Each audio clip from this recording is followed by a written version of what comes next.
여러분, 혹시 이번 겨울에도 전기장판 켜고 주무시나요? 그런데 말이죠. 최근에 충격적인 소식을 들었습니다. 감기약 2병 먹고 전기장판 켜고 주무신 분이 새끼발가락을 잃으셨대요. 폐혈증까지 진행돼서 생명까지 위독해지는 경우를 보게 되었습니다. 지금 당장 여러분의 발가락을 한번 보세요. 혹시 붉게 변한 부분이나 따끔거리는 곳은 없으신가요? 당뇨 있으신 분들은 특히 더 조심하셔야 합니다. 자칫하면 다리까지 절단할 수도 있거든요. 저도요, 사실 전기장판 없이는 못 살았던 사람이었습니다. 그래서 매일 전기장판을 3단계로 올려놓고 잤죠. 그런데 어느 날 아침 일어나니까 등에 이상한 반점이 생긴 거예요. 처음엔 피부가 그냥 붉어진 줄만 알았어요. 그런데 시간이 지나도 없어지지 않더라고요. 피부과 동료 의사 선생님이 하시는 말씀이 저온 화상이라는 거예요. 깜짝 놀랐죠. 뜨겁다는 느낌도 없었는데 화상이라니요. 그래서 오늘은 여러분께 꼭 알려드리고 싶어요. 전기장판 잘못 쓰면 정말 위험합니다. 하지만 올바르게 사용하면 추운 겨울에 든든한 친구가 될 수 있어요. 지금부터 제가 직접 경험하고 여러 전문가분들께 배운 내용을 바탕으로 건강하게 전기장판 사용하는 방법을 알려드릴게요. 오늘 영상 끝까지 보시고요. 댓글로 여러분은 전기장판 몇 단계로 사용하시는지 알려주세요. 다른 분들께도 많은 도움이 될 거예요. 자, 그럼 시작해 볼까요? 먼저 제가 깜짝 놀랐던 저온 화상부터 말씀드릴게요. 여러분, 화상이라고 하면 뭐가 떠오르세요? 끓는 물에 데이거나 뜨거운 프라이팬에 손을 댔을 때를 생각하시죠? 그런데 저온 화상은 달라요. 40도에서 70도 정도, 그러니까 따뜻하다고 느껴지는 온도에서도 화상을 입을 수 있거든요. 한국소비자원이라는 곳에서 조사를 했어요. 2017년부터 2019년까지 3년 동안 전기장판으로 화상을 입은 분들이 900이 건이나 됐대요. 그런데 더 놀라운 건 그중 63%가 이 주에서 3주 이상 치료가 필요한 이 도 화상이었다는 거예요. 가볍게 보면 안 되는 거죠. 특히 어르신들이 위험해요. 왜 그러냐면요. 나이가 들면서 피부 감각이 둔해지거든요. 젊은 사람들은 뜨겁다 싶으면 바로 몸을 움직이는데 어르신들은 뜨거운 줄 모르고 계속 그 자세로 주무시는 거예요. 그러면 어떻게 될까요? 1시간만 지나도 피부가 손상되기 시작해요. 더 무서운 건 당뇨 있으신 분들이에요. 당뇨병이 있으면 말초신경이 손상돼서 감각이 더 둔해지거든요. 실제로 한 병원에서 진료하시는 선생님 말씀이 전기장판으로 저온 화상 입으신 분이 뒤꿈치가 썩어 들어가서 결국 다리를 절단하셨대요. 혈액순환도 안 좋고 감각도 없으니까 심각해질 때까지 모르셨던 거예요. 여러분 지금 발을 한번 보세요. 피부가 살짝 붉어지거나 따끔거리지 않나요? 물집이 잡혀 있진 않나요? 이게 바로 저온 화상 초기 증상이에요. 대부분 통증이 별로 없어서 가볍게 넘기시는데 3일에서 4일 지나면서 물집이 생기고요. 심하면 피부 깊은 곳까지 손상돼서 수술까지 해야 할 수도 있어요. 그럼 어떻게 예방할 수 있을까요? 제가 직접 실천하고 있는 방법을 알려드릴게요. 첫째, 전기장판 위에 얇은 이불이나 요를 한 장 깔아요. 피부가 직접 닿지 않게요. 둘째, 긴 소매 잠옷이나 수면 바지를 입고 자요. 셋째, 타이머를 꼭 설정해요. 저는 1시간 반에서 2시간 정도로 맞춰놓고 잠들어요. 그럼 자다가 전기장판이 꺼지거든요. 특히 당뇨 있으신 분들, 혈압약 드시는 분들, 수면제 복용하시는 분들은 절대 발 쪽으로 전기장판을 사용하지 마세요. 정 추우시면 몸통 쪽만 따뜻하게 하시고요. 발은 두꺼운 이불로 덮으시는 게 훨씬 안전해요. 자, 이제 두 번째로 말씀드릴 게 수면 문제예요. 혹시 여러분 전기장판 켜고 주무시면 아침에 더 피곤하신 적 없으세요? 저도 그랬거든요. 밤새 뒤척이고 땀 흘리고 목도 마르고요. 왜 그럴까요? 우리 몸은 잠들 때 천이 내려가야 해요. 평소보다 1도에서 1.5도 정도 내려가야 깊은 잠을 잘 수 있거든요. 그런데 전기장판을 켜놓으면 천이 계속 올라가요. 그럼 뇌가 혼란스러운 거죠. 지금 잘 시간인가, 깨어날 시간인가 하면서요. 외국에서 연구를 했어요. 전기담요로 천이 0.3도만 올라가도 얕은 잠이 늘어난대요. 깊은 잠을 못 자니까 아침에 일어나도 개운하지 않은 거예요. 게다가 수면을 유도하는 호르몬인 멜라토닌 분비도 줄어들어요. 그러니까 잠들기도 힘들고 자다가도 자꾸 깨는 거죠. 그럼 어떻게 해야 할까요? 제가 지금 실천하고 있는 방법이 있어요. 잠들기 30분 전에 전기장판을 켜서 이불을 따뜻하게 만들어요. 그리고 막상 잘 때는 꺼버려요. 이게 핵심이에요. 따뜻한 이불 속으로 들어가면 몸이 나른해지면서 혈관이 확장되거든요. 그 상태에서 전기장판을 끄면 천이 서서히 내려가면서 자연스럽게 잠이 와요. 물론 걱정되시는 분들도 계실 거예요. 전기장판 끄면 추운 거 아니야. 맞아요. 그래서 저는 두꺼운 이불을 한 장 더 덮어요. 그리고 실내 온도를 16도 이상으로 맞춰놓고요. 그러면 급격하게 천이 떨어지지 않아서 감기 걸릴 염려도 없어요. 온도 설정도 중요해요. 전문가들이 권장하는 전기장판 적정 온도가 26도에서 35도 정도예요. 온도 조절기로 따지면 1단계나 2단계, 수면 모드 정도가 딱 좋아요. 3단계, 4단계 이렇게 올리시는 분들 많은데요. 그러면 표면 온도가 40도를 넘어가거든요. 저온화상 위험도 높아지고 숙면도 방해받아요. 자, 이제 세 번째로 탈수 문제를 말씀드릴게요. 여러분 혹시 아침에 일어나면 입이 바짝 마르고 목이 칼칼하신 적 있으세요? 저도 그랬어요. 밤새 물을 몇 번이나 마시고요. 왜 그럴까요? 전기장판 때문이에요. 잠자는 동안 우리 몸은 땀을 흘려요. 평소에도 그런데 전기장판을 켜놓으면 더 많이 흘리죠. 그런데 자면서 땀 흘리는 걸 모르거든요. 그냥 자다가 덥다 싶으면 이불을 걷지 물을 마실 생각은 못 하잖아요. 그러면 어떻게 될까요? 탈수가 오는 거예요. 탈수가 오면 피부가 건조해져요. 입술이 갈라지고 코 안이 마르고 목구멍도 건조해지죠. 그러면 감기 바이러스가 침투하기 쉬워져요. 점막이 건조하면 방어 기능이 떨어지거든요. 그래서 전기장판 켜고 자신 분들이 겨울에 감기를 더 자주 걸리는 거예요. 제가 해결 방법을 찾았어요. 첫째, 잠들기 전에 물을 한 컵 마셔요. 미지근한 물로요. 차가운 물은 오히려 잠을 방해할 수 있어요. 둘째, 침실에 가습기를 틀어놓아요. 습도를 50에서 60% 정도로 맞춰 놓으면 딱 좋아요. 셋째, 아침에 일어나자마자 물 한 컵을 또 마셔요. 밤새 잃어버린 수분을 보충하는 거죠. 그리고 하나 더 팁을 드릴게요. 보습 크림을 발라요. 자기 전에 손에, 발에, 얼굴에 듬뿍 발라놓고 주무세요. 그러면 아침에 피부가 훨씬 촉촉해요. 나이 드시면서 피부가 건조해지는데 전기장판까지 쓰시면 더 심해지거든요. 보습이 정말 중요해요. 자, 이제 네 번째로 화재 위험에 대해 말씀드릴게요. 이게 정말 무서운 부분이에요. 행정안전부 통계를 보니까요. 2018년부터 작년까지 5년 동안 전기장판으로 인한 화재가 1179건이나 됐대요. 한 해 평균 200건이 넘는 거예요. 화재가 왜 일어날까요? 크게 세 가지 이유가 있어요. 첫째, 라텍스나 메모리폼 매트와 함께 사용하는 거예요.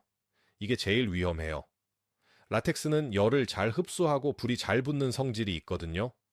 부산 소방서에서 실험을 했는데요. 전기장판 위에 라텍스를 올려놓고 3시간만 지나도 내부 온도가 170도까지 올라가면서 연기가 났대요. 170도면 금방 불이 나는 온도예요. 그래서 라텍스 베개, 라텍스 매트리스 쓰시는 분들 조심하셔야 해요. 절대로 전기장판과 함께 사용하지 마세요. 메모리 폼도 마찬가지예요. 대신 일반 솜 이불이나 얇은 담요를 깔고 사용하세요. 둘째, 온도 조절기를 잘못 두는 거예요. 여러분, 온도 조절기를 어디에 두세요? 혹시 전기장판 위에 올려놓고 계신 건 아니시죠? 그러면 안 돼요. 온도 조절기도 플라스틱으로 만들어져 있잖아요. 전기장판 열 때문에 과열되면 플라스틱이 녹으면서 내부 전선까지 불이 날 수 있어요. 온도 조절기는 꼭 전기장판 밖으로 빼놓으세요. 침대 옆 테이블이나 바닥에 내려놓으시면 돼요. 셋째, 멀티탭 사용이에요. 전기장판이랑 전기요, 전기온풍기까지 멀티탭 하나에 다 꽂아서 쓰시는 분들 계시죠? 이게 정말 위험해요. 멀티탭은 적정 전력량이 정해져 있거든요. 그걸 넘어서면 과부하가 걸려서 불이 날 수 있어요. 전기장판은 꼭 벽에 있는 단독 콘센트에 꽂아서 쓰세요. 그리고 보관할 때도 조심하셔야 해요. 여름이 되면 전기장판 접어서 장롱에 넣어두시는 분들 많으시죠? 이것도 안 돼요. 접으면 내부 열선이 꺾이거나 끊어질 수 있어요. 그러면 다음 겨울에 쓸 때 합선이 돼서 불이 나는 거예요. 반드시 돌돌 말아서 보관하세요. 그리고 위에 무거운 물건을 올려놓지 마세요. 사용하기 전에도 점검이 필요해요. 겨울이 되면 창고에서 전기장판 꺼내자마자 바로 쓰시는 분들 계시는데요. 3초만 투자하세요. 첫째, 플러그 부분을 확인해요. 그을린 흔적이나 변색된 부분이 없나 보세요. 둘째, 전선을 살펴요. 피복이 벗겨지거나 눌린 자국이 있으면 사용하지 마세요. 셋째, 매트 표면을 펴서 봐요. 심하게 접힌 자국이나 눌린 부분이 있으면 위험해요. 그리고 구매하실 때는 꼭 KC마크, EMF 인증받은 제품을 사세요. 값이 좀 비싸더라도 안전이 최우선이에요. 인증 안 받은 싸구려 제품 쓰시다가 큰일 나신 분들 많아요. 자, 이제 5번째로 전자파 문제를 말씀드릴게요. 전자파 때문에 걱정하시는 분들 많으시죠? 사실 이 부분은 전문가들 사이에서도 의견이 조금씩 달라요. 어떤 분들은 괜찮다고 하시고 어떤 분들은 조심하라고 하시거든요. 한양대학교에서 연구를 했어요. 전자파가 강한 전기장판을 사용한 분들이 스트레스 호르몬인 코티졸 수치가 올라갔대요. 그러면 숙면을 방해할 수 있다는 거죠. 또 다른 연구에서는 임산부가 전기장판을 장시간 사용하면 태아에게 영향을 줄 수 있다는 결과도 나왔어요. 하지만 정부에서 허가받은 제품들은 대부분 안전기준을 통과했어요. 전자파 허용 기준이 2mgauss 이하인데 EMF 인증받은 제품들은 다 이 기준을 지키거든요.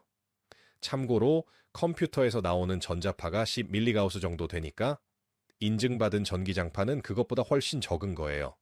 그래도 걱정되신다면 어떻게 하면 좋을까요? 제가 실천하고 있는 방법을 알려드릴게요.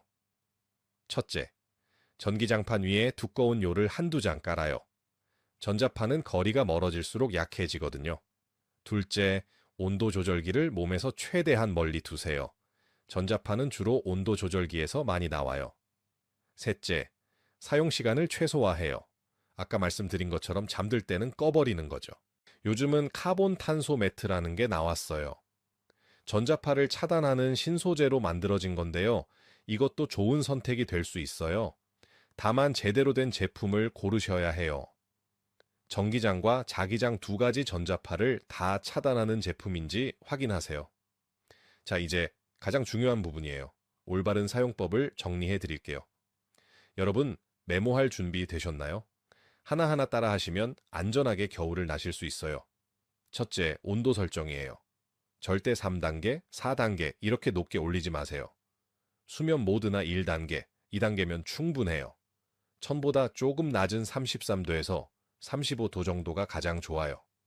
처음에 추우시면 2단계로 시작하셨다가 따뜻해지면 1단계로 낮추세요. 둘째, 타이머 설정이에요. 이게 정말 중요해요. 저는 2시간으로 맞춰 놓아요. 10시에 잠들면 자정에 꺼지는 거죠. 그럼 딱 잠들 때까지만 따뜻하고 깊은 수면에 들어갈 때는 자연스럽게 천이 내려가요. 제품에 따라 30분, 1시간, 2시간 이렇게 설정할 수 있으니까 여러분한테 맞는 시간을 찾으세요. 셋째, 이불 사용이에요. 전기장판 바로 위에 누우시면 안 돼요. 반드시 얇은 이불이나 요를 한 장 깔으세요. 그게 저온화상도 예방하고 전자파도 줄여줘요. 그리고 긴 소매 잠옷이나 수면 바지를 입으세요. 맨살이 닿으면 화상 위험이 높아져요. 넷째, 보관과 관리예요. 사용하지 않을 때는 반드시 플러그를 뽑아 놓으세요. 외출하실 때도 마찬가지예요. 겨울이 끝나면 돌돌 말아서 통풍이 잘 되는 곳에 보관하시고요. 접거나 무거운 물건을 올려놓지 마세요. 다섯째, 청소와 점검이에요. 한 달에 한 번 정도는 전기장판 표면을 닦아주세요. 먼지가 쌓이면 열이 잘 빠져나가지 않아요. 그리고 시즌마다 한 번씩은 전선과 온도 조절기를 꼼꼼히 살펴보세요. 여섯째, 금기사항이에요. 라텍스나 메모리폼 매트와 절대 함께 쓰지 마세요. 멀티탭 사용도 금지예요. 그리고 온도 조절기를 전기장판 위에 올려놓지 마세요. 음주 후나 수면제 드신 후에도 사용을 자제하세요.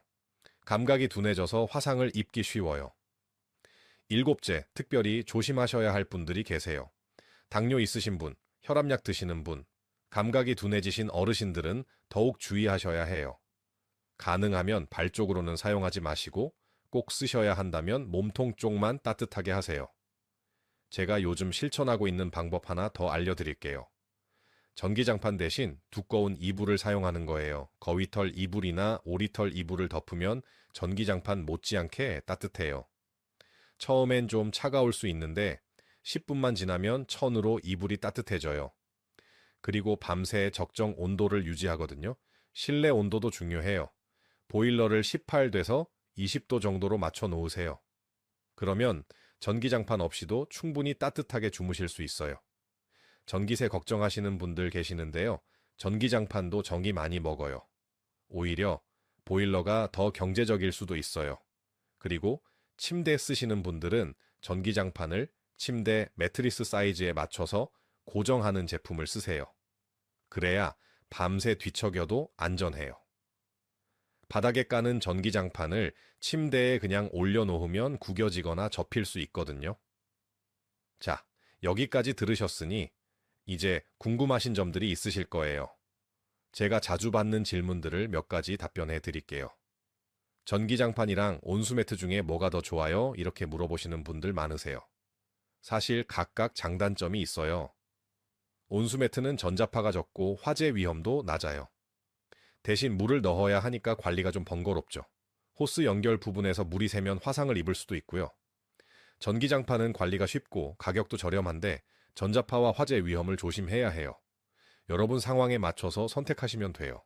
얼마나 오래 쓸 수 있어요? 전기장판 수명은 보통 5년 정도예요. 물론 잘 관리하시면 더 오래 쓸 수도 있지만 너무 오래된 제품은 위험해요. 열선이 노화되고 절연체가 손상될 수 있거든요. 5년 이상 된 제품은 교체하시는 게 안전해요. 새로 살 때 뭘 봐야 해요? KC 마크랑 EMF 인증부터 확인하세요. 그리고 타이머 기능이 있는지, 과열 방지 기능이 있는지 봐요. 세탁 가능한 제품도 있는데 관리하기 편해요. 크기는 여러분이 쓰시는 침대나 이불 크기에 맞춰서 고르시면 돼요. 물 세탁해도 되나요? 요즘은 세탁 가능한 제품들이 많이 나와요. 다만 플러그 부분이 물에 닿으면 안 되니까 조심하세요. 세탁 전에 반드시 설명서를 읽어보시고요. 안전하게 세탁하는 방법을 확인하세요. 세탁 불가 제품은 물티슈로 표면만 가볍게 닦으시면 돼요. 여러분, 여기까지 들으시느라 수고 많으셨어요. 긴 내용이었죠? 하지만 정말 중요한 내용이었어요. 제가 오늘 말씀드린 내용을 정리해 드릴게요. 첫째, 저온화상 조심하세요. 40도에서 70도 정도의 온도에도 1시간 이상 노출되면 화상을 입을 수 있어요. 특히 당뇨 있으신 분, 어르신들은 더욱 주의하세요. 이불을 깔고 긴 옷을 입고 타이머를 설정하세요. 둘째, 숙면을 위해 잠들 때는 전기장판을 끄세요. 천이 올라가면 깊은 잠을 잘 수 없어요. 잠들기 전에 이불을 따뜻하게 두고 막상 잘 때는 꺼버리세요. 두꺼운 이불을 덮고 실내 온도를 16도 이상으로 맞추면 충분히 따뜻해요. 셋째, 탈수 예방하세요. 잠들기 전과 일어난 후에 물을 한 컵씩 마시세요. 가습기를 틀고 보습 크림을 발라요. 그러면 피부도 건강하고 감기도 예방할 수 있어요. 넷째, 화재 위험 줄이세요. 라텍스나 메모리 폼과 함께 쓰지 마시고 멀티탭 사용도 피하세요. 온도 조절기는 전기장판 밖으로 빼놓으시고요. 접어서 보관하지 마세요. 사용 전에 3초만 투자해서 점검하세요. 다섯째, 올바른 온도로 설정하세요. 수면 모드나 1, 이 단계면 충분해요. 33도에서 35도 정도가 적정 온도예요. 너무 높게 올리면 전기세도 많이 나오고 위험해요. 여섯째, 자신의 몸 상태를 체크하세요. 피부에 붉은 반점이 생기거나 따끔거리면 바로 병원에 가세요. 물집이 잡혔다고 터뜨리지 마시고요. 피부과 전문의한테 보여주세요. 초기에 치료하면 금방 나아요. 여러분, 나이가 들수록 건강이 정말 중요해요. 작은 습관 하나하나가 건강을 지켜줍니다. 전기장판은 추운 겨울에 우리를 따뜻하게 해주는 고마운 친구예요. 하지만 잘못 쓰면 독이 될 수 있어요. 오늘 제가 말씀드린 내용들 꼭 실천해 주세요. 특히 혼자 사시는 어르신들, 주변에 이런 분들 계시면 오늘 내용 꼭 알려주세요. 가족들한테도 공유하시고요. 여러분의 작은 관심이 누군가의 생명을 지킬 수 있어요. 오늘 영상이 도움이 되셨다면 좋아요, 버튼 꾹 눌러주시고요. 댓글로 여러분은 전기장판을 어떻게 사용하시는지 알려주세요. 다른 분들께도 큰 도움이 될 거예요. 그리고 구독과 알림 설정도 부탁드려요. 앞으로도 여러분의 건강을 지키는 유익한 정보 계속 전해드릴게요. 추운 겨울 따뜻하게 잘 지내시고요. 항상 건강하세요.